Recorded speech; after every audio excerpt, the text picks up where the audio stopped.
Hello, my name is Karina and this is my perfume map. Today I thought I would talk about perfume collecting versus perfume reviewing and just kind of talking a little bit about whether or not I would consider myself to be a perfume addict. It's the beginning of 2025 and I feel like I'm seeing a lot of videos kind of circulating, or maybe new videos about maybe overconsumption, fragrance addiction, people expressing their desire to have like a no buy year and those kind of things. And I just thought like I would just say something about it because I feel like it, I guess. I don't know. I try not to get up on like a soapbox and tell anybody how to live, because I just don't think that life works that way, and I don't want to tell you how to live. I don't really want you to tell me how to live, but like I do think like hearing people's perspective is interesting and maybe even important. So I'm just trying to share like my feelings because I make videos, and that's about it. So anyway, I would consider myself like that I'm like perfume collecting. I would consider myself a collector. I don't call myself a reviewer, even though I review, I guess, perfumes, or I tell you what I think about them.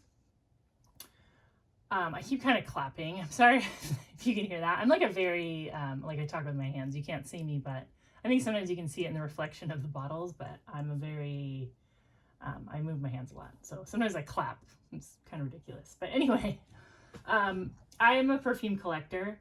And I think I prefer to collect rather than review, because I like to buy perfumes based on like what I'm interested in, and not really about what's new, or like what's in fashion, or by like genre or brands. I kind of will get more interested in a style or a note. Like if I really like lilac, I'll start looking for lilac perfumes. And then, you know, I have things in place that keep me from venturing really into stuff that's either too new or too old. And that is that I have like a $30 per bottle like cap on what I will blind buy. I will occasionally make a purchase that's more expensive, but I have to have sampled that first. I don't blind buy anything over $30. And when I'm like reading about perfume or deciding what to buy, it's usually kind of like a rabbit hole situation. Like I had one fragrance that I really liked, and maybe it's from like a brand that now I'm interested in, like Bill Blass or Pierre Cardin. And I might have an interest in those brands for like all kinds of reasons. Like it's kind of, my thing with Pierre Cardin is kind of weird, but like I used to have a pair of Pierre Cardin pants like in the 90s that I got from a thrift store, and they were like my favorite pants. You know, like when you have like this article of clothing and you just wish you could find that thing that fit like that well again, like that one piece of clothing that just always was perfect. And they were just like khaki pants. There was nothing that great, but they just like fit really, really well. And so that's like why I look at their perfumes. It doesn't make any sense. And then Bill Blass, there's kind of like an 80s thing where like there was a time when like Calvin Klein and Bill Blass were like a real flex. And so I just kind of like that. It's like I'm kind of catching up. Like I'm like 20 years late to the party, but I'm okay with that because I'm a collector. I'm not like a reviewer. So yeah, but let's talk about some perfumes too, because I'll show you some things that like I've been wearing from my collection. And the first thing is Chanel No. 5. This is the EDT. I have a few. I have the EDP, and then I have some kind of mystery bottles of Chanel No. 5 too. But this one, my husband bought it for me on my birthday. I think it was like my 48th birthday.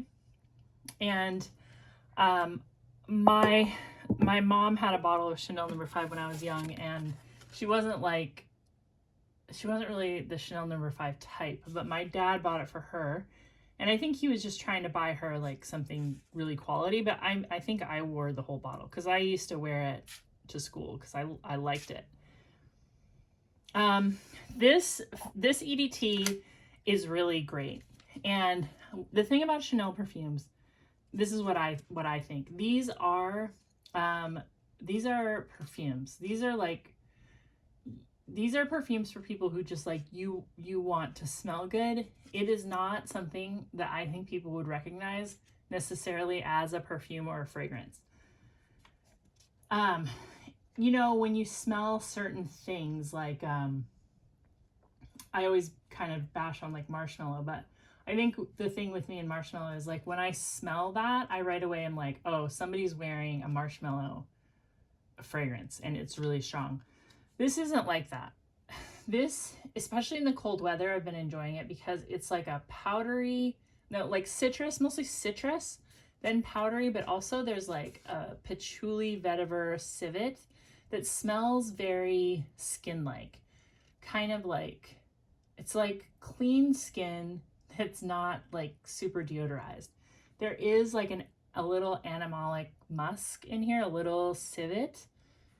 And I just feel like it smells really good. You smell like a person who smells really good. And for Christmas, I bought my son a bottle of, well, my husband and I bought my son a bottle of Bleu de Chanel. And I purchased that because he had actually told me he really liked it. Like he went to Sephora with me once and he really liked that one. So we bought that, and I'm really glad that I did, because I was trying to decide between that and La Mail, like Jean Paul Gaultier La Mail, because those are kind of popular with teenage boys. But he wore those samples of JPG, and I always, like, when he came out, I'd be like, ooh, I can like really smell that fragrance, but I don't really smell Bleu de Chanel on him. I just am like, oh, he smells good. Like, he smells good. I think it's a really good fragrance for someone to wear. I think if like that's your, I don't know, I just think like it makes him smell like he smells good. And I just, that's the best to me. Like we all probably remember somebody that we think like that person smelled really good, and you're not really sure what it was. Like, was it like their shampoo? Was it their soap? Was it just like they're magical and their house smells good? Or, you know, when you find out it's a perfume, it's like, oh my gosh, like that was great. And this Chanel No. 5 EDT is really good. I know that there's a lot of debate on whether this is still like a good perfume or does it still smell like Chanel No. 5. I love it. I mean, I just love it. I think it's just, and it's really good in the cold weather. If you've never tried it, you can get this one at Sephora. They don't have all the Chanels there, but they definitely have No. 5, and you can smell it now kind of in the cold weather and just see if like you get what I get, you know, just for fun. There is a way to get a discount on Chanel. Chanel doesn't get discounted because they don't have an umbrella company. Like Louis Vuitton, Moet Hennessy, LVMH, they own like so much stuff. They own Sephora and most of the brands that are in there, but nobody owns Chanel. But you can get a discount if you are good with credit cards, and you can get a discount, like if your credit card is doing a cash back. And then I got a good discount because Family Dollar, of all places, had a 15% discount on their gift cards during Christmas. And Ulta was one of their gift cards. So we bought a discounted gift card with a credit card with rewards, and that's like a way to get a discount on Chanel. You end up getting about 18% off, and yeah, usually Chanel is excluded from discounts, but that's one way to do it, just as a side note. Some of the cons of maybe being a collector rather than a reviewer is like I'm really lessening my chances of ever receiving like a brand deal or free bottles, because I'm not influencing you in a way that's going to help a brand. You might be influenced by what I say, but that's not going directly to, you know, a certain perfume retailer or, you know, a new brand of niche fragrances that's going to give me a commission. And, you know, that's just like, that's probably not going to be part of like my like perfume channel. And I guess I'm like okay with that. Like I always say like never say never, but like I mean, if that's what it is, that's what it is. I don't think I'd be good at like reviewing new fragrances anyway, because I always am, I just want to like sit with it for a long time. I like to think about perfumes for a very long time. Oh, the next thing that I wore is Halston. And Halston's been in my collection for, you know, maybe a couple of years, but my friend's sister wore it when I was in high school. And I always thought it smelled kind of, I don't know, like this was like too much for me, you know? This was like, I don't know, kind of, it's very green. It's a green chypre and it's very well done. The perfumer is, oh my gosh, I can't remember. I'll put the name on the screen. But the longer I've had this, like the more I wear it, I'm not as like startled by that super green chypre like thing going on where it kind of can smell like bitter a little bit and like really green and maybe even like smoky. And more this smells like a fresh green like face cream to me. Like I feel like that's the trail that it leaves. And I really like green fragrances lately. And this is a very inexpensive perfume. I think this came out in the 70s, like early 70s. But I mean, it's just been around for a long time. Nobody's like marketing it, so like the price is like pretty low, and it's a beautiful fragrance. So my collection has gotten like pretty large.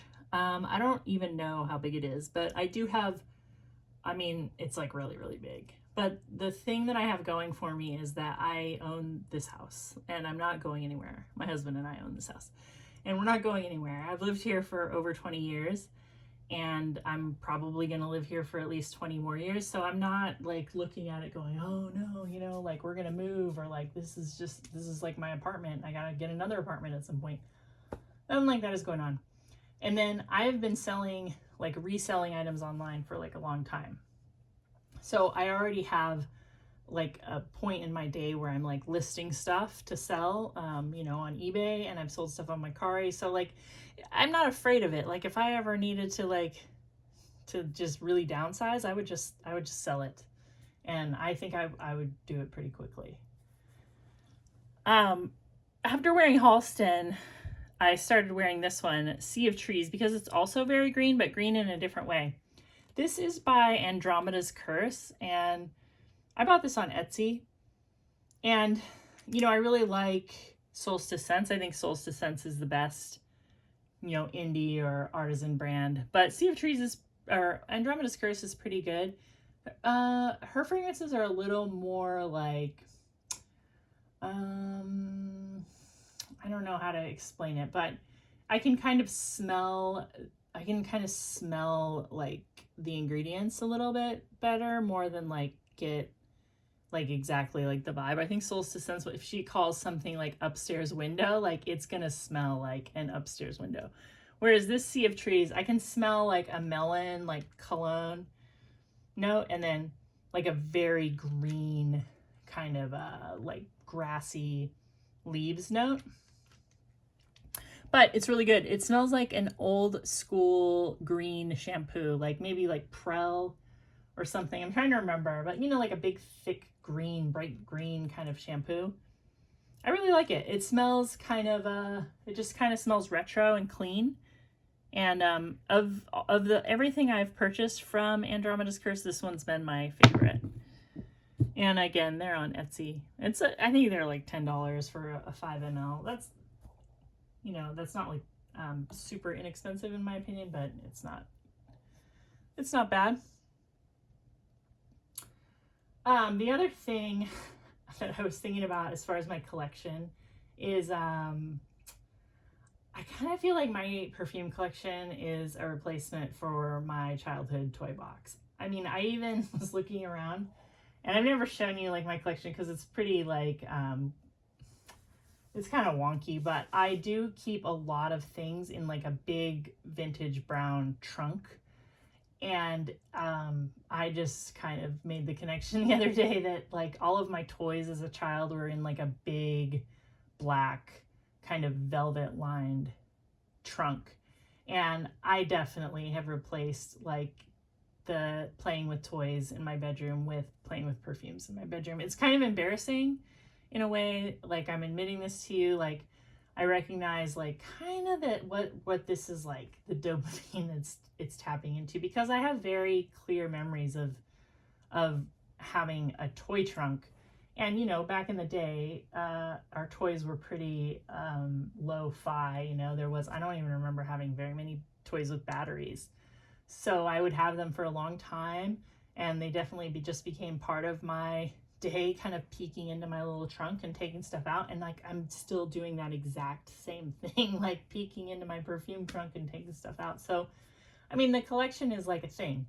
It's like a comforting thing. And I don't know, I don't really feel bad about that. Maybe I'm like a little bit embarrassed because it's just kind of weird maybe, but yeah. So I also like exploring these perfume oils. I think it's a fun way to dip your toes into, like, especially designer perfumes, and just see like if you kind of like something about it. Like this is a Jean Paul Gaultier inspired Scandale by Impressive Bliss. I really like this company. Her oils smell very clean and very strong. Impressive Bliss, she sells on eBay and she has a website. And the oils are like $8 for a 10 mil. And this one is really good. It's a super sweet honey fragrance. And I think I wanted this to wear this after wearing green fragrances for a few days. It's just like the opposite of a green fragrance in a way, because it's so honey sweet. And it's good. I like these kind of ambery, honey, sweet type of fragrances a lot better now than I did even just a few years ago. I also wore Fancy, which is just one of my favorite perfumes. And this is not the only bottle. This is actually a bottle I got in a lot and didn't come with a cap. So I think like not having a cap, it's just like calling me to use it up, even though I could use up my other one and then just put the cap on here. But it just, I don't even, you know, when I'm buying fragrances, I don't even like to buy testers without a cap. I'll buy testers, but it has to have a cap. I don't know. I just feel like when it's like this, I have to use it up. And this is a just gorgeous perfume. I also know why I'm able to get it used, because I think this would be disappointing sometimes to some people, because it's always described like it is like a really sweet kind of caramel, floral, like I think it's got like pear, but it also smells like a vintage, like very grown-up smelling perfume, like a very serious perfume. And even new, I think it's like $25. It's one of my favorites in my whole collection. I feel like every day in the winter is a good, Fancy is a good choice. Super pretty. And I love having this like in my collection.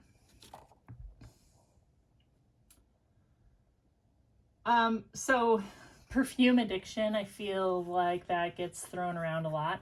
I do not consider myself addicted to perfume.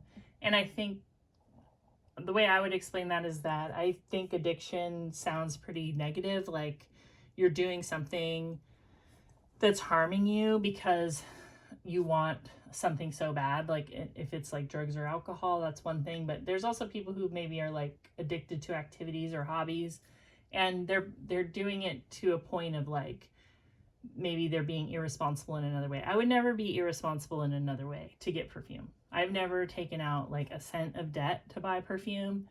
I've never like made my kids go without to buy perfume. I've never affected like our family's finances with my perfume buying. And I think that the reason why is I just have very like I have like a lot of things in place that like help me set boundaries. I'm not like I'm naturally like really good at setting boundaries. It's just like I have, you know, accounts that I look at. I like balance my money all the time. I don't carry any debt in any sort of way. So I always know exactly like I can't overspend because I wouldn't have the money to pay for it. And I always have money flowing out of one account into other accounts.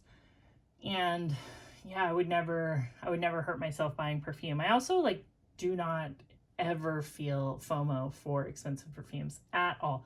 You tell me a perfume is $400 and my interest jumps off a cliff. I will buy one every once in a while. You guys know I have purchased 2 bottles of Baccarat Rouge. I think that's the best one. I think of all the expensive perfumes, that's the only one. That's my opinion. Like, there's nothing that I would pick over that one to spend on. Nothing. And I've gone out and sniffed a lot of perfumes.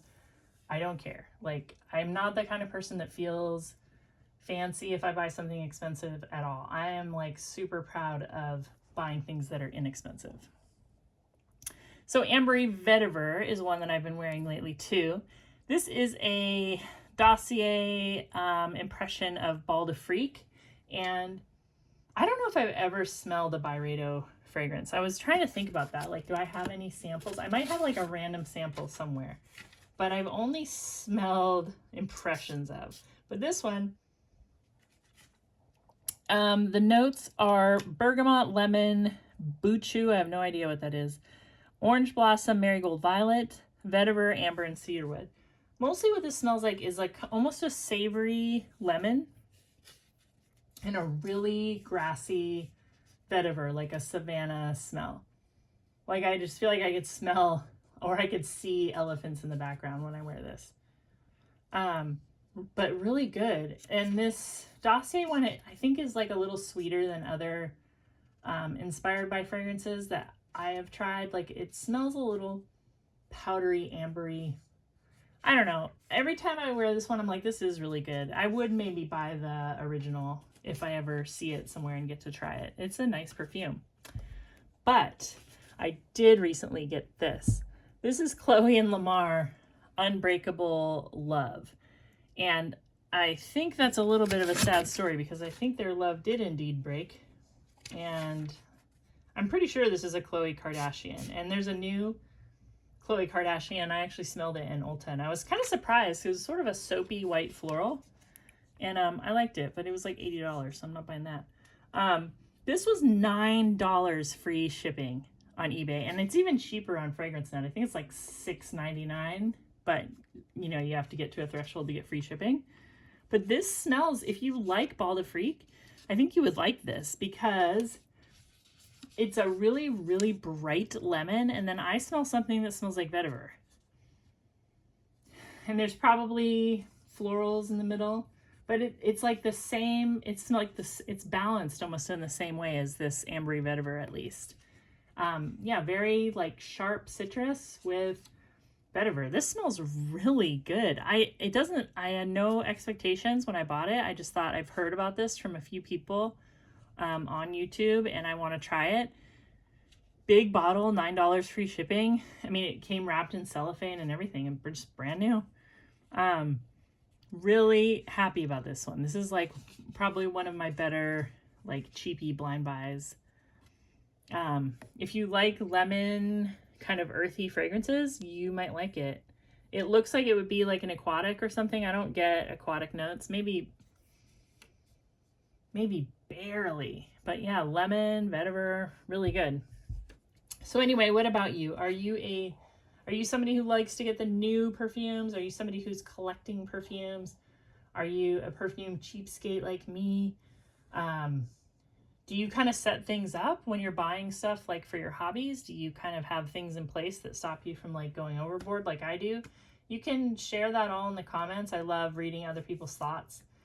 I do occasionally get a comment that maybe I'm like picking on people who do spend a lot of money. I'm not. I promise you, it's like, it's not in my, I don't care. Like, I really don't care how much money other people spend. I'm not even like curious about it or finger pointing. I've got my own stuff figured out, and like that's all the energy I have for it. I'm just talking from my perspective and my perspective only. If you love expensive perfumes, I'm sure you have your reasons. I just don't like, we're not going to go shopping together. We'll just put it that way. So anyway, I hope you have a wonderful night. I hope that you have some good perfumes to smell when you like to, if you want to play with your perfume toy box like I do. And I'll talk to you real soon. Subscribe.